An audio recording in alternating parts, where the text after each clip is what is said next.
मातोश्रीवर ठाकरेंच्या आमदारांच्या बैठकीला सुरुवात झालेली आहे। आमदार भास्कर जाधव, अंबादास दानवे बैठकीसाठी दाखल झालेले आहेत। अहिराणी पक्ष सोडल्यानंतर बैठकीला महत्त्व आलेलं आहे। संजय राऊत मातोश्रीवर आधीच दाखल झालेले आहेत आणि आता आमदार सुद्धा मातोश्रीवर पोहोचलेले आहेत।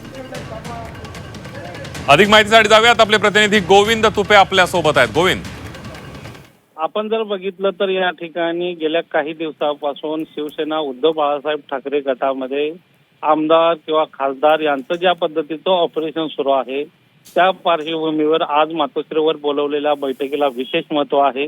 सगळ्यात महत्वाचं म्हणजे 6 खासदार गेले आणि त्यानंतर विधान परिषदेचे जे आमदार आहेत सचिन आहेर, जे या ठिकाणी आता त्याचे उपसभापती म्हणून जे गेले, त्यानंतर जे मातोश्रीवर आमदार खासदारांची होणारी ही पहिलीच बैठक आहे। त्यामुळे आजच्या या बैठकीमध्ये उद्धव ठाकरे सर्व आमदारांना, विशेषतः सर्व आमदारांना काय कानमंत्र देतात हे पाहावं लागणार आहे। आणि सगळ्यात महत्वाचं म्हणजे आता जे सगळे आमदार आहेत, म्हणजे विधान परिषदेतले 5 आणि सभेतले 20 हे सर्व आमदार जे आहेत थोड्याच वेळामध्ये या ठिकाणी बैठक। अगदी नेमकं उद्धव ठाकरे आमदारांना काय कानमंत्र देतात ते बघणं महत्त्वाचं ठरणार आहे। धन्यवाद गोविंद दिलेल्या माहितीबद्दल।